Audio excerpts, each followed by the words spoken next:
We're on item 8, local board feedback for the annual budget.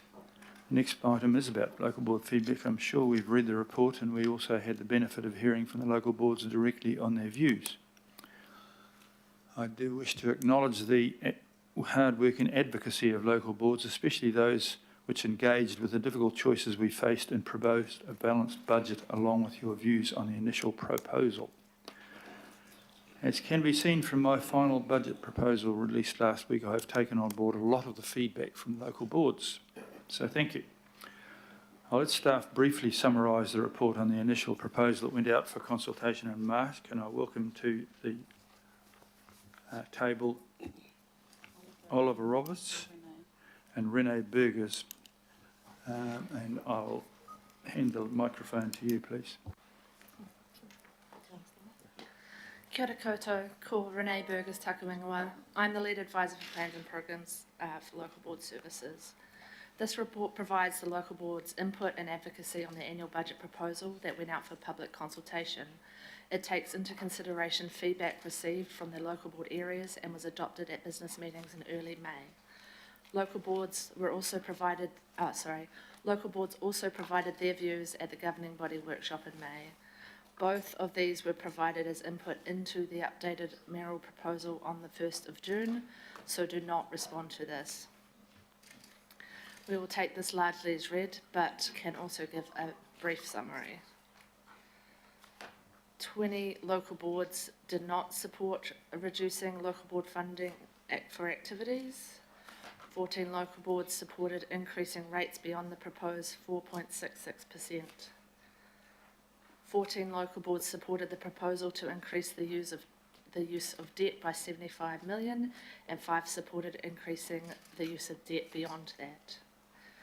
The majority of local boards did not support the proposed operating spending reductions, including reducing fundings to Tātaki Auckland Unlimited, public transport services, regional contestable grants, and regional services. 12 local boards did not support the sale of any Auckland Council shares in Auckland International Airport Limited. Local boards advocated to governing body on a diverse range of issues also. Sorry, the microphone's not quite close enough.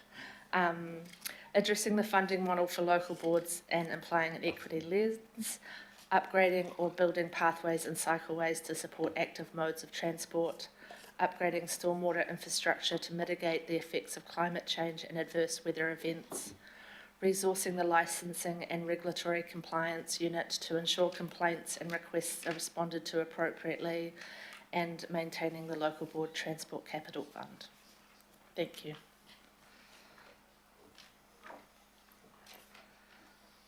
You've got nothing further to add there? Do we have any questions about the local board engagement?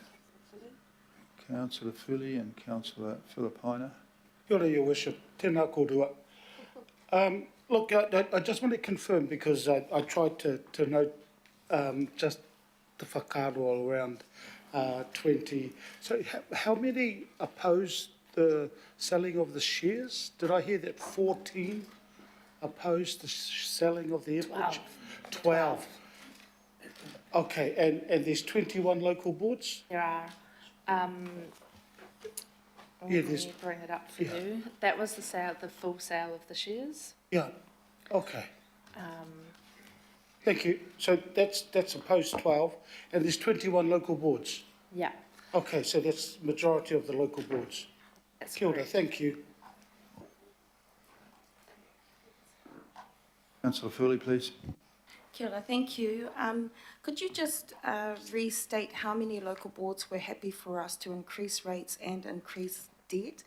And also, did you differentiate between those who were happy for us to put increased debt above 75 million? Yes. So 14 local boards supported increasing rates beyond the 4.66%, and 14 local boards supported the proposal to increase the use of debt up to 75 million, and 5 supported increasing beyond that. Kia ora, are you able to name the 5? Yes, I will just take a minute.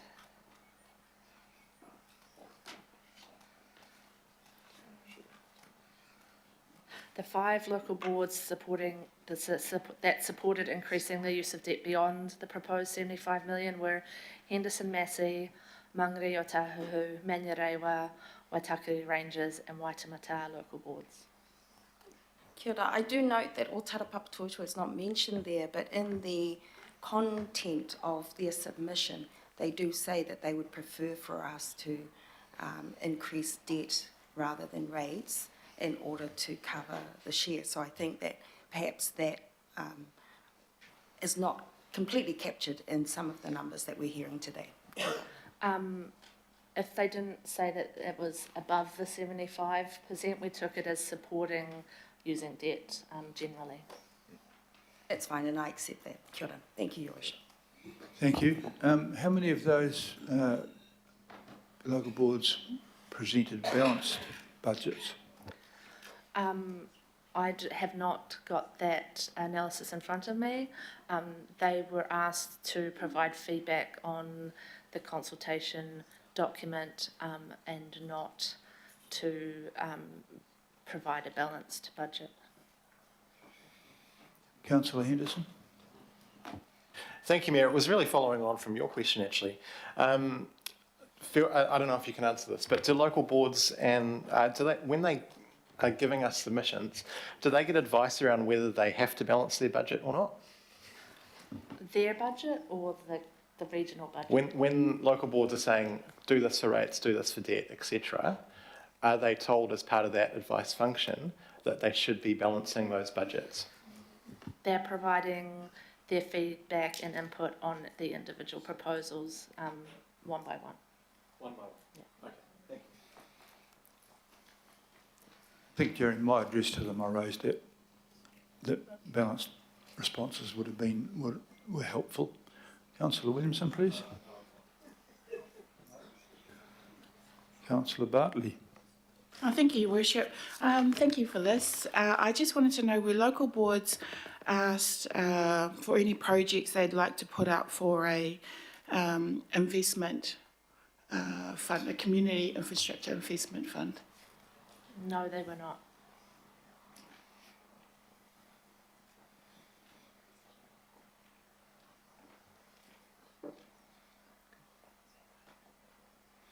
Are you okay with that?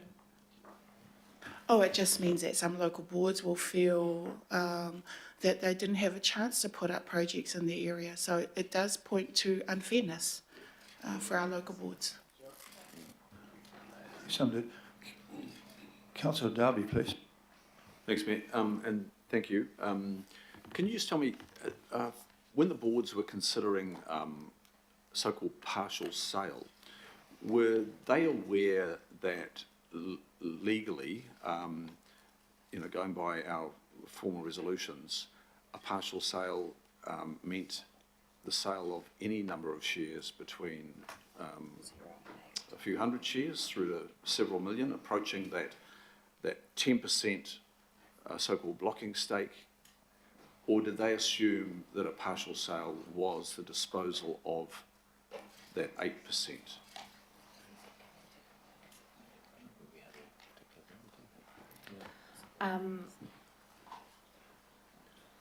I cannot answer that at this point in time. I don't know what they assumed, but they were given the information that was in the consultation document. It's just that where partial sale has been mentioned, it's assumed that a partial sale is down to maintaining a minimum of 10%, but technically it could be anything in between. I'm just a little bit concerned that the boards, that wasn't explained to the boards that was an option. I would have to come back to you on that.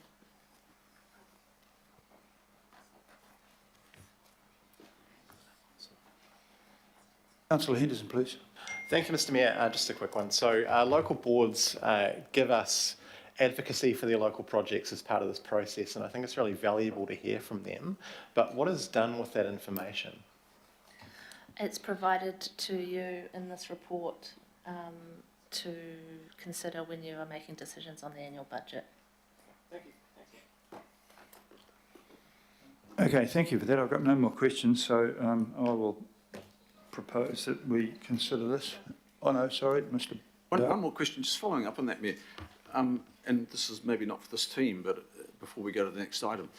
In terms of general consultation with our communities, was it explained, because it's not explained in the consultation document, was it explained at meetings or any other engagements that there was the option, a partial sell down was a range, it was from, very small parcel disposal to up to maintaining 10%? So that, my question is to those responsible for, the general engagement. Was that canvassed? Because I'm being told by legal, our legal advisors, that technically is the option, but I'm not aware of it being I'm not sure either, but it was part of an option for a balanced one, so I think that people did assume that they were going down to 10, but I don't. You can answer that. Well, I did write that particular motion, so I knew what I was talking about, and I had it checked, and so I wouldn't mind knowing whether it was explained. Kia ora, through the chair. The consultation material presented two audited options. One was a partial sell down to 10%, and the other was a full sell down. So in terms of your earlier question, Councillor Darby, there was not a formal record of within the resolutions of what local boards meant necessarily by partial sell down. It was simply they were responding to the consultation material, and those are the two audited options presented. Thank you for that. Okay, I'll. Supplementary. Sorry? I just wanted to take a supplementary to that.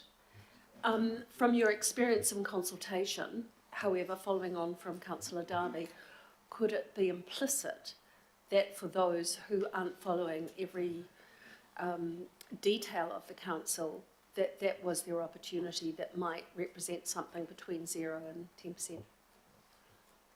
I think we would have to talk to the engagement team to determine that for you. Thank you for that, and we can also have a chat to our legal advisors on that a little later. Okay, for the third time, are there no more questions? In which case, I will propose the motion and the Deputy Mayor will second it. Thank you. And the motion is that we, Kahuki, consider feedback and advocacy initiatives from local boards when making decisions on the annual budget 2023-24. All those in favour? Oh, comments. Sorry. Humble apologies, Councillor Sayers. Yeah, thank you, Worship. My local board, which is the Rodney Local Board, has asked me specifically to voice their feedback. So that's taking the opportunity in the comments to do that. Obviously, there was the ability to add additional comments to the feedback, not just on the questions that were specifically asked, but really the message in that feedback that they want to reinforce today to everybody was that they're looking that 66% of Rodney's ratepayers supported the sale of the shares or the partial sales of the shares. Also, they added in the feedback around, it won't come as a surprise to anybody around this table, but the unsealed roading network in the Rodney area is significant. And they want climate resilient roadways up there, because they kind of describe them as water-soluble roadways, Mr Mayor. so they actually would like them addressed at some time, and they understand that wouldn't be part of the annual plan process, but they have feedback that they'd like that looked at in the 10-year budget next year, the long-term plan, specifically around what is addressed as the unsealed road improvement program, which includes seal extension work, and that is a capital item. The other things that they raised too was around localism and a desire to move and even trial localism for local boards to better engage with the residents and ratepayers that they represent in Auckland. That's just my feedback. Thank you. in comment. Thank you for that, and thank the citizens of Rodney. Councillor Fooley. Kia ora, thank you, Your Worship. And I, following on from Councillor Sayers, would also like to mention the feedback that I've received from the two local boards in our Manukau ward, o Tara Papatoetoe and Mangere Otahu local board. You won't be surprised to know that both local boards have strongly asked that we cast an equity lens over our decision-making and over this budget proposal.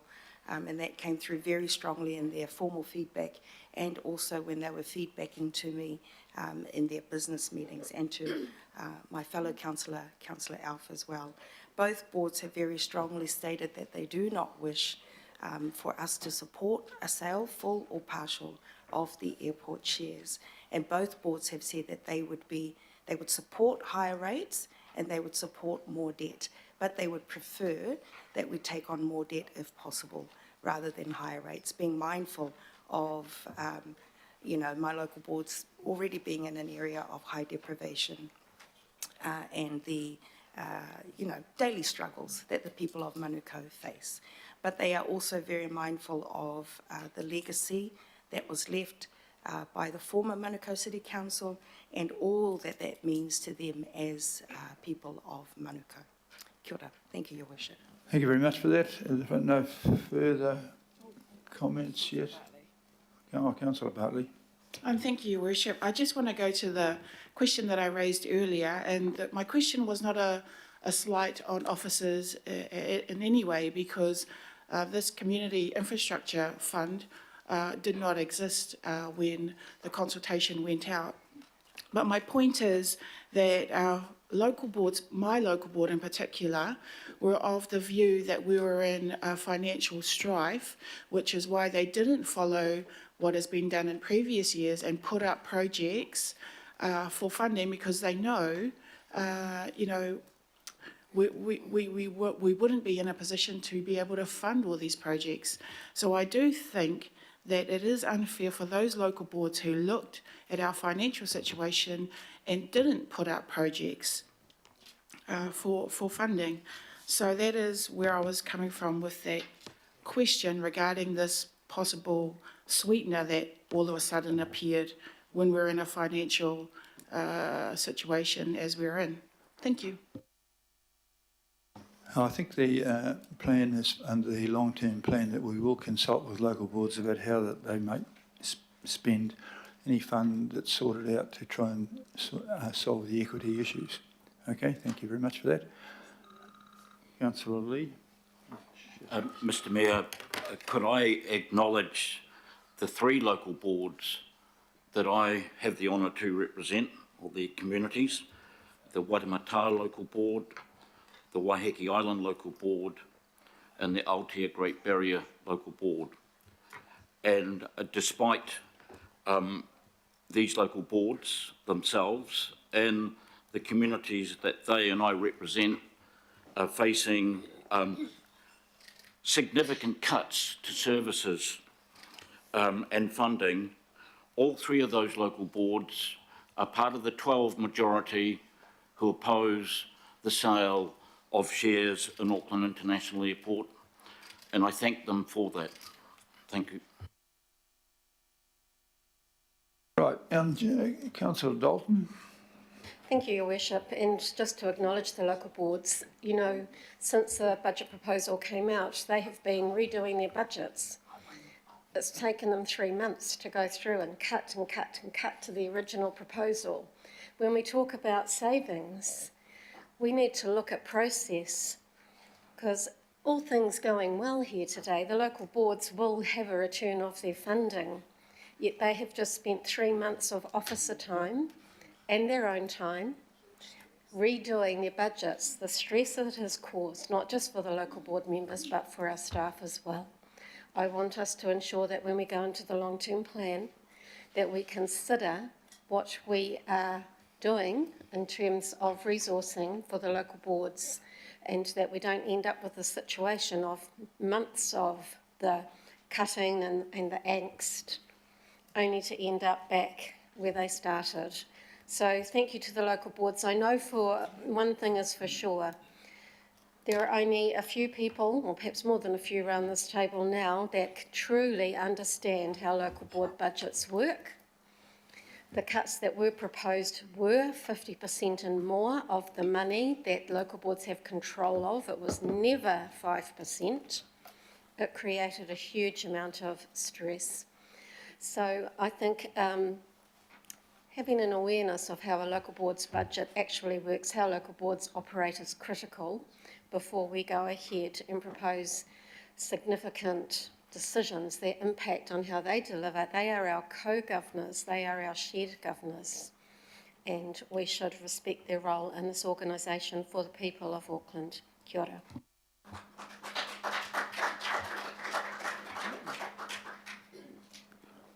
Okay, thanks. I've got no more of those, so I'm going to propose, I'll put the motion, it's been moved and seconded, that we consider the feedback and advocacy initiatives from local boards when making decisions on this year's annual budget. All those in favour, please say aye. Aye.